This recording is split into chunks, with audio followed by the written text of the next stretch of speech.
अस्सलामुअलैकुम नाजरीन। अतरुल गाजी के सीज़न 3 के एपिसोड 11 में बमसी और दुयान दुश्मन के लिए घात लगाकर बैठे होते हैं। इतने में दुआन भी वहां पर पहुंच जाता है क्योंकि अतरुल के मंसूबे के मुताबिक उसको वहां पर गिरफ्तार होना था। इस दौरान बमसी उसे बताता है कि तुर्गत बहुत अजीब अजीब बातें कर रहा है और अतरुल भाई के बारे में बहुत सख्त बातें कर रहा है। ऐसा लग रहा है कि हमारा तो तुर्गत कहीं खो गया है। बमसी कहता है, मैं अतरुल भाई को कैसे बताऊंगा जो उसने कहा है, मुझे तो हिम्मत ही नहीं हो रही। इतने में उन्हें घोड़ों की आवाज़ें आती हैं और वो होशियार हो जाते हैं। दूसरी तरफ मारिया किचन में कुछ पका रही थी और मांदा भी वहाँ मौजूद कहती है, मैंने सुना है कि तुम तुर्गत के बहुत करीब हो रही हो, मेहमान है। इतने में तुर्गत वहाँ पर आ जाता है। मारिया उसे देखकर परेशान हो जाती है और कहती है कि आप क्यों जा रहे हो तुर्गत? तुर्गत कहता है, मैं ठीक हूँ।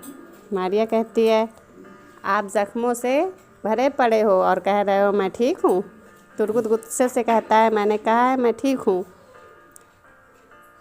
फिर तुर्गत नरम लहजे में कहता है, मैं माफ़ी चाहता हूँ, मैं उस कमरे में बंद रह के पागल हो रहा था, इसलिए मैं बाहर आ गया। अमांदा कहती है, तुम दोनों को इकट्ठे बैठकर खाना खाना चाहिए। जब तक तुम ठीक नहीं हो जाते तुम्हें मारिया के साथ बंद ही रहना होगा।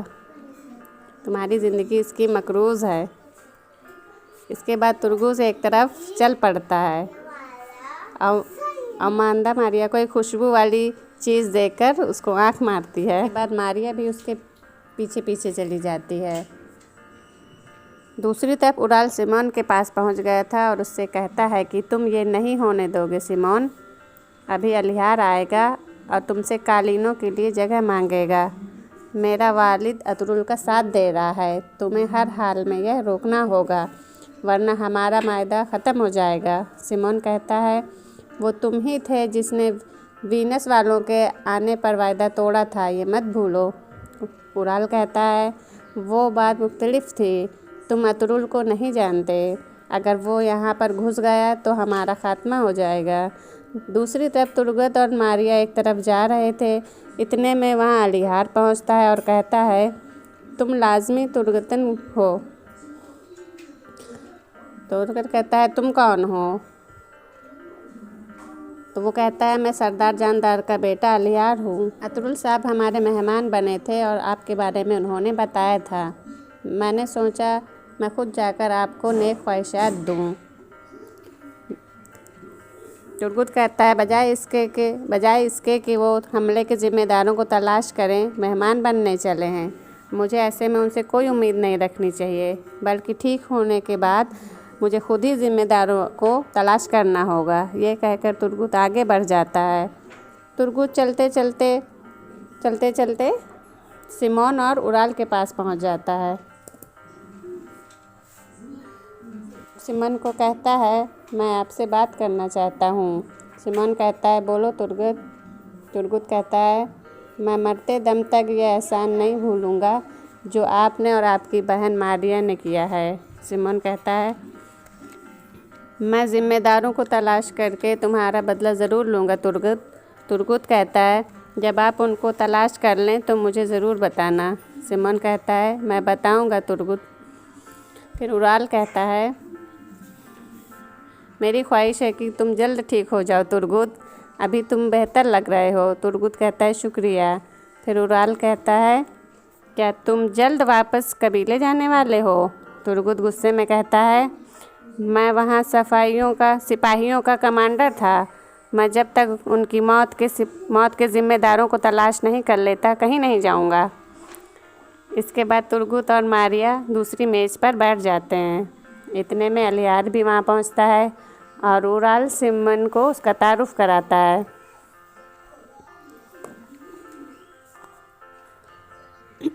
दूसरी तरफ त्रिस्टन अपने 2 सिपाहियों के साथ वहाँ पर जा रहा था।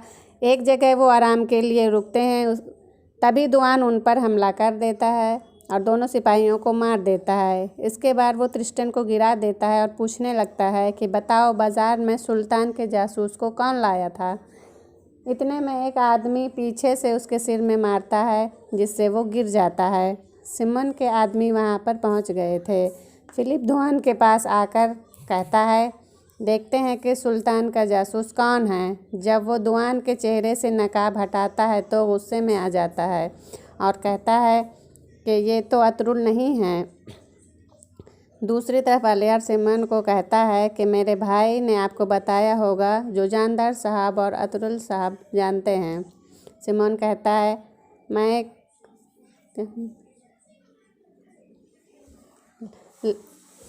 लेकिन मैं अतरुल साहब को अच्छी तरह नहीं जानता। मैं चाहता हूँ कि वो खुद आकर मुझसे बात करें। मुझे यकीन है कि इसके बाद हम कोई मायदा करार कर लेंगे। हम ये कौन? दूसरी तरफ फिलिप कहता है कि हम अतरुल की उम्मीद में थे, लेकिन उसके बजाय ये आम सा तुर्क हमारे हाथ में आया है। फिलिप दुआन के पास जाकर पूछता है, अपनी शिनाख्त बताओ तुर्क। दुआन कहता है, मैं तुम्हारा डरावना ख्वाब हूँ। बख्तजाया को मेरा सलाम कहना। यह सुनकर फिलिप उसकी गर्दन पर खंजर रखकर कहता है कि तुम बख्तजाया के बारे में क्या जानते हो? उसे बताना कि मैं जल्द उसकी दुनिया उलटने वाला हूँ। मैं तुम में से बहुत सारों को जानता हूँ। फिलिप खड़ा होकर एक तरफ चला जाता है। फिर दुआन कहता है, मैं तुम लोगों के हर कदम से वाकिफ़ हूँ और जब तक तुम लोगों को दफन ना कर दूँ मैं नहीं रुकूंगा। फिलिप अपने सिपाही को कहता है, मार दो इसे। लेकिन ऐन उस वक्त बामसी और उसके साथी हमला कर देते हैं और लड़ाई शुरू हो जाती है।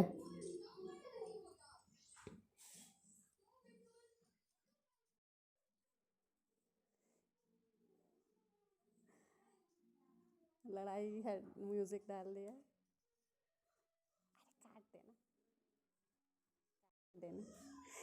इस लड़ाई के दौरान फिलिप और क्रिस्टियन भाग जाते हैं, जबकि बाकी सिमोन के तमाम आदमी मारे जाते हैं।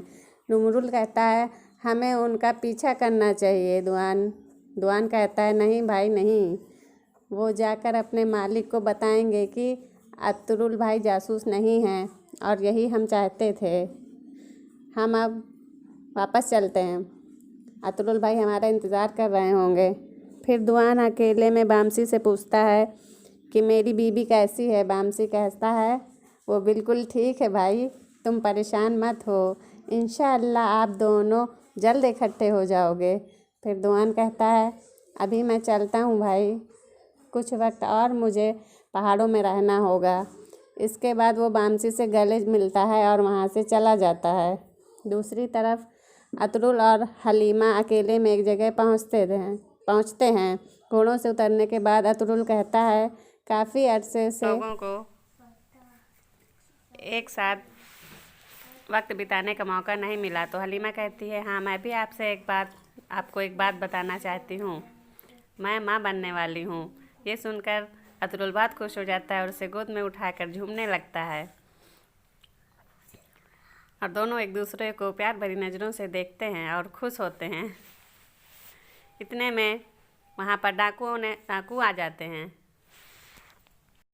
अतरुल हलीमा को बचाने लगता है और हलीमा से कहता है, जब भी तुम मुझे बच्चे की खबर सुनाती हो, कुछ न कुछ तूफ़ान आ जाता है। इस बार हमारा बच्चा डाकुओं को लेकर आया है, आगे पता नहीं क्या करेगा। वो हलीमा को बचाने लगता है और डाकुओं से पूछता है, कौन हो तुम? तो डाकू कहते हैं कि हम अतरुल के सिपाही हैं, उन्होंने खुद हमें तरबियत दी है। ये सुनकर अतरुल हंसने लगता है। फिर अतरुल कहता है, देखते हैं अतरुल ने तुम्हें कितनी अच्छी तरबियत दी है। फिर वो अपनी तलवार नीचे ज़मीन में गाड़ देता है और उनसे कहता है कि आके मुझसे मुकाबला करो।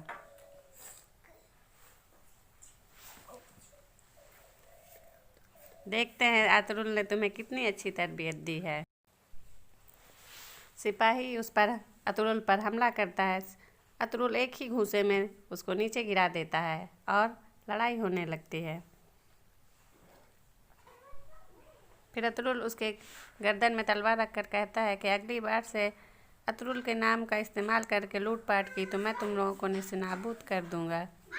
उसको चेतावनी देता है और उन लोगों को वहाँ से भगा देता है।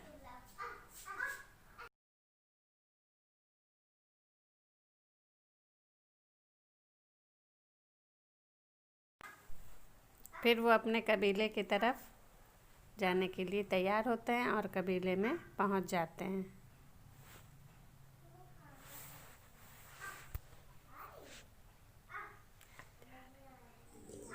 हकीम आर्तुक एक बर्तन में पानी डालता है।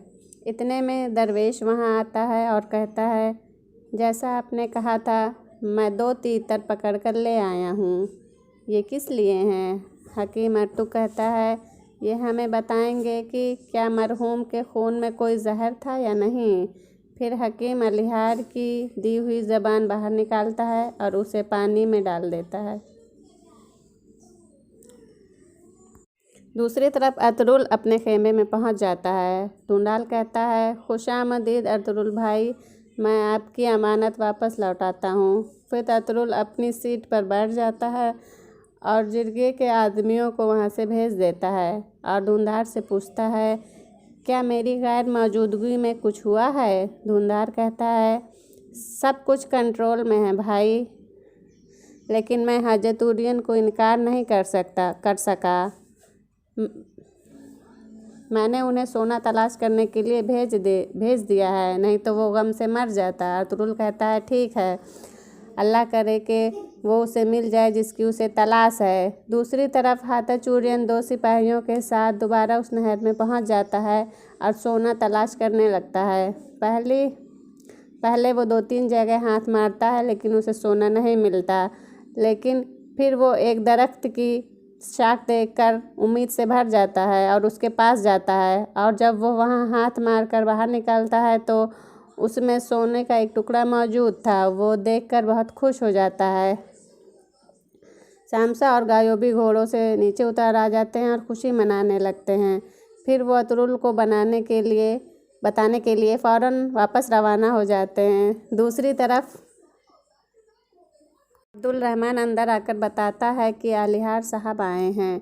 अतरुल कहता है, भेजो उनको। फिर अलिहार अंदर दाखिल होता है। अतरुल उसे बैठने को कहता है। अलिहार कहता है, मैंने सिमोन से बात की थी, उसने कहा है कि वो कल आपके साथ बातचीत करने के बाद कोई फ़ैसला करेगा। अतरुल कहता है, ठीक है अलिहार। इतने में हकीम आर्तुक दरबार में दाखिल होते हैं। अतरुल उनको बैठने को कहता है। अलिहार हकीम आर्तुक से कहता है कि आपने क्या वो मामला हल कर लिया है जो मैंने आपसे कहा था? हकीम कहता है, बिल्कुल अलिहार साहब, हमने हल कर लिया है। फिर वो पिंजरे के ऊपर से पर्दा हटाता है तो उसमें 2 मुर्दा तीतर पड़े हुए थे। हकीम आर्तुक कहता है, इनमें से एक तीतर को मैंने ज़बान से निकलने वाला केमिकल पिलाया था। केमिकल पीने के बाद वो बेकाबू हो गया और उसने दूसरे तीतर को मार डाला। मैंने कभी ऐसे पहले नहीं देखा, क्योंकि तीतर तो बहुत अमन पसंद परिंदे होते हैं। और एक पल में वो जख्मी शेर की मानत मान गया और दूसरे तीतर को मारने के बाद वो भी फड़फड़ाते हुए मर गया। तो इससे ये चीज़ साबित होती है कि ये जहर पीने वाले और उसके आसपास मौजूद लोगों के लिए, दोनों के लिए ख़तरनाक है। यह सुनकर अलिहार हैरान और परेशान हो जाता है। ये सुनकर अलिहार जाने के लिए खड़ा हो जाता है। अतरुल कहता है, कल मैं मेहमान खाने के बाज़ार में पहुंच जाऊंगा। इसके बाद अलिहार वहां से चला जाता है। फिर हकीम आर्तुक कहता है कि आपका क्या ख्याल है अतरुल साहब? अतरुल कहता है, ये वाज़ेह है कि किसी ने अमीर साहब को जहर दिया था। हकीम कहता है, क्या ये यूराल हो सकता है? अतरुल कहता है, एक दफ़ा फिर हमने देखा है कि जायदाद कबीले से हम सिर्फ 2 लोगों पर एतबार कर सकते हैं, जिसमें से एक अलिहार और दूसरा लेहान खातून। हकीम पूछता है, और सरदार जानदार के बारे में क्या ख्याल है? अतरुल कहता है, जानदार अपने कबीले की भलाई के लिए कुछ भी करेगा और इस मकसद के लिए वह रवायत के ख़िलाफ़ जा सकता है। यही वजह है कि हम कभी भी सरदार जानदार के साथ कभी एक